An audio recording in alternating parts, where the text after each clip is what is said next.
Alors, qu'est-ce qui a mené justement ce groupe de gens à fonder une organisation telle que ACIDH?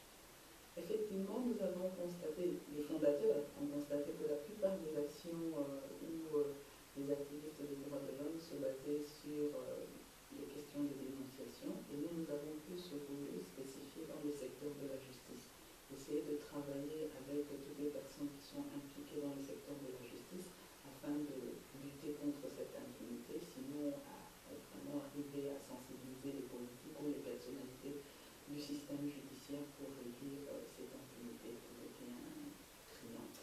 Des récentes recherches d'Amnesty International ont révélé qu'il y a un besoin urgent de garantir une justice vis-à-vis justement de cette culture de l'impunité qui, d'une certaine manière, définit la vulnération des droits humains au niveau des femmes en RDC.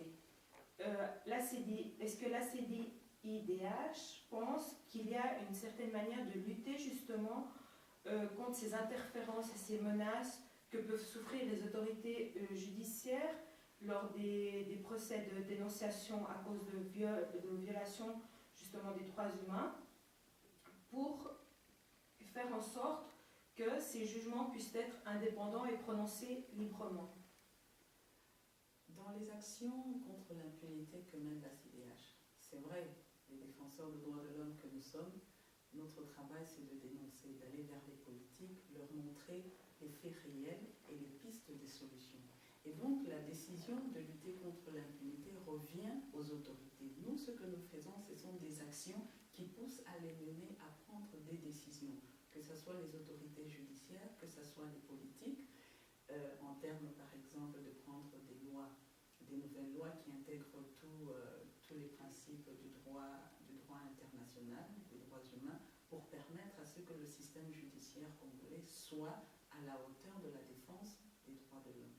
Et nous pensons que nos actions, même si elles sont si petites, mais avec cette répétition auprès des autorités tant judiciaires que politiques, nous arriverons à un changement. C'est vrai que le changement ne se fera pas d'un seul jour. Il faut acquérir cette culture des droits de l'homme, cette culture de vouloir arrêter l'impunité. Alors que les victimes de violences sexuelles souffrent la stigmatisation, des séquelles physiques, psychologiques et économiques en raison d'abus soufferts avec l'excuse d'une guerre, disons, leurs agresseurs sont eux, dans la plupart des cas, libres et n'ont pas peur de devoir faire face à la justice. Est-ce que le manque de volonté politique est un aspect déterminant à ce sujet?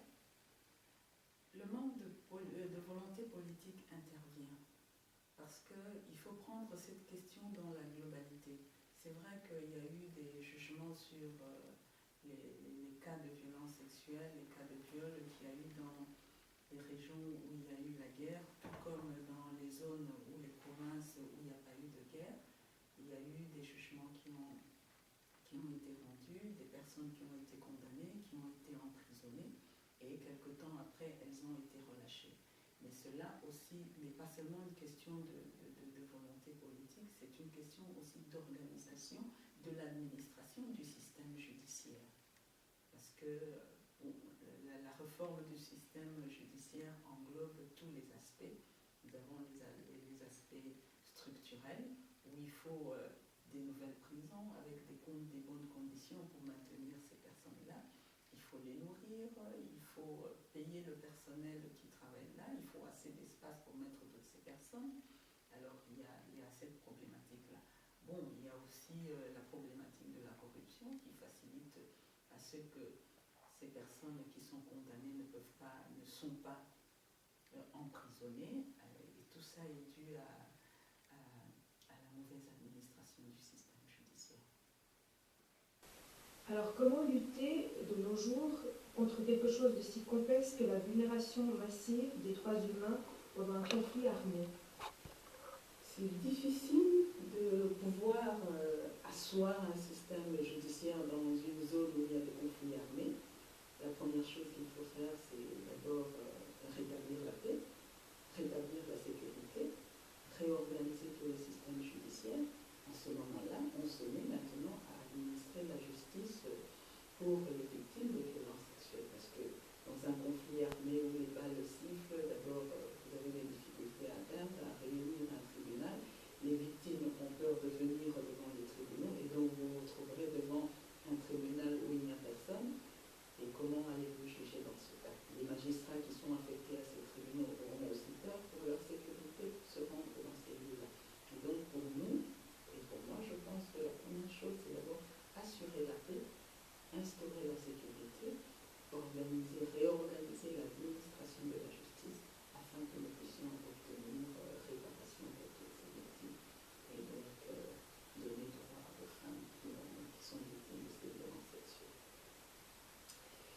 quels ensembles de personnes sont dirigées les activités de formation réalisées par la CIDH?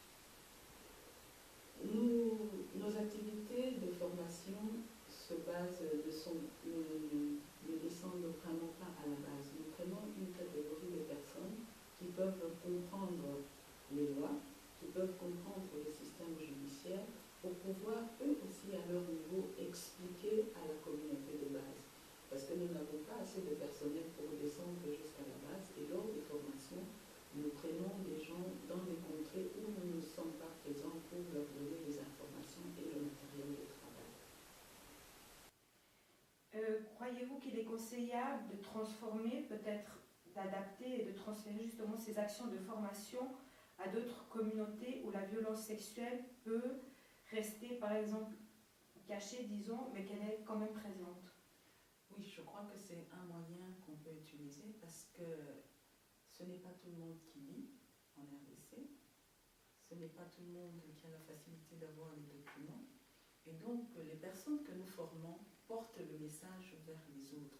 Et ainsi, nous aurons cet effet de l'information qui se répand jusqu'à la base pour permettre maintenant à ce que les personnes aient connaissance des lois, aient connaissance des questions des violations des droits de la femme, des questions des violences sexuelles et des procédures judiciaires qui sont mises en place pour pouvoir lutter contre tous ces actes. La semaine prochaine, ce sera le jour international de la femme. Il y a des collectifs qui pensent que la discrimination et la violence, les violences de genre n'existent pas dans toutes les communautés du monde. Alors que d'autres personnes défendent que, bien qu'il y ait des pratiques par lesquelles les droits des femmes sont vulnérés, ces pratiques sont différentes. Mais au fond, c'est la même chose. À votre avis, est-ce qu'on peut parler des femmes comme un ensemble de personnes qui est soumis à niveau international?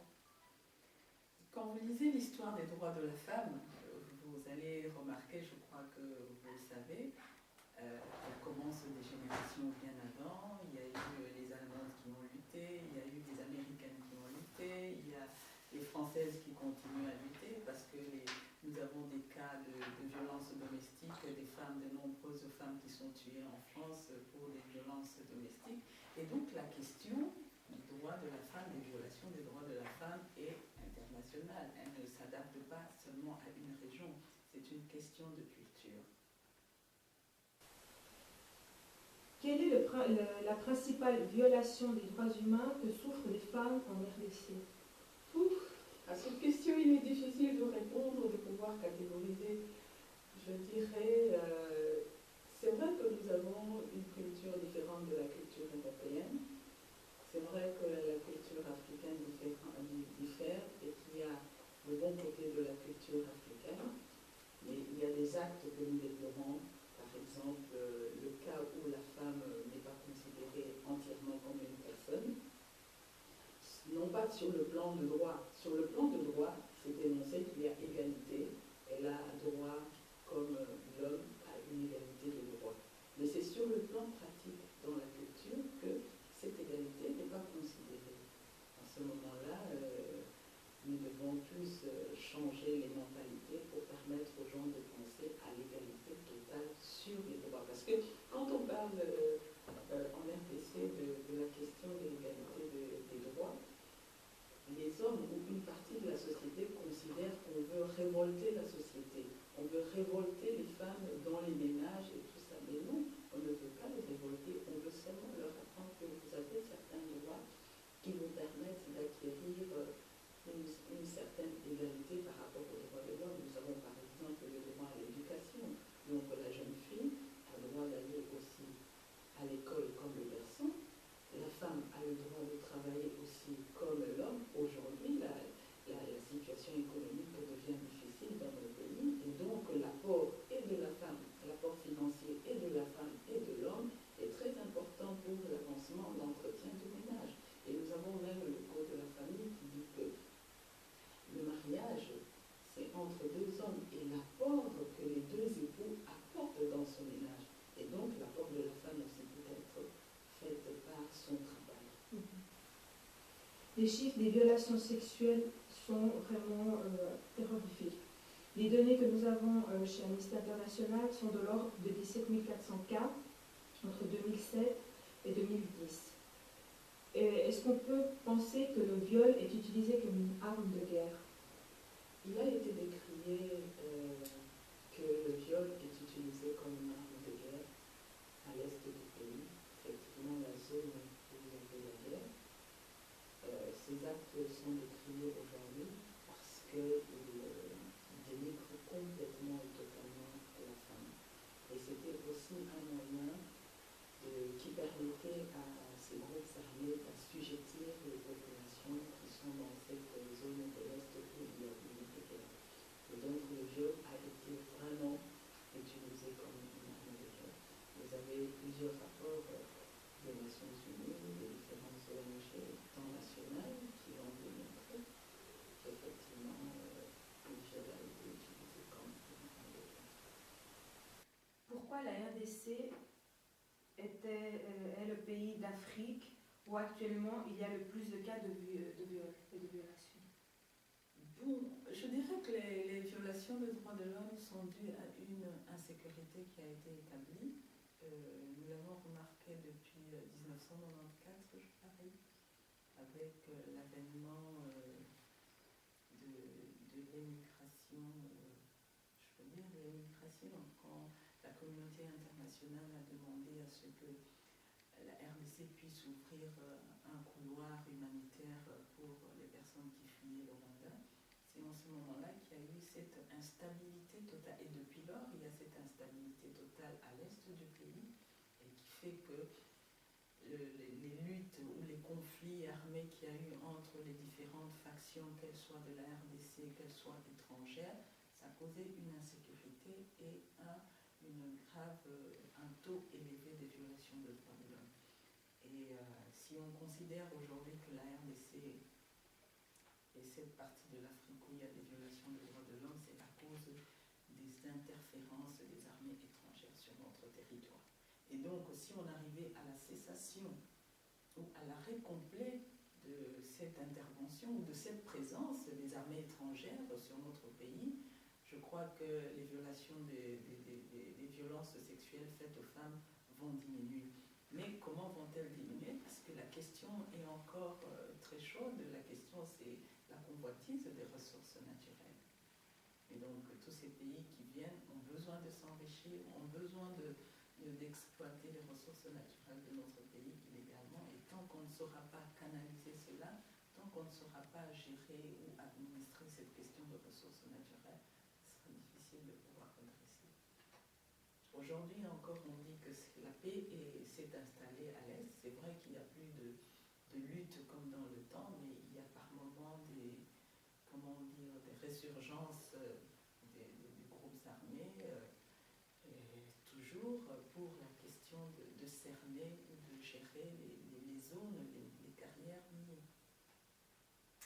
Quelles sont les raisons pour lesquelles les femmes victimes ne dénoncent pas dans de nombreux cas leurs violeurs? Alors, là, nous avons d'abord la question de la peur, due aux représailles que ces femmes peuvent avoir. Ça, c'est de 1. Vous dénoncez, le lendemain, il y a des représailles que l'on fait sur vous, sur votre famille.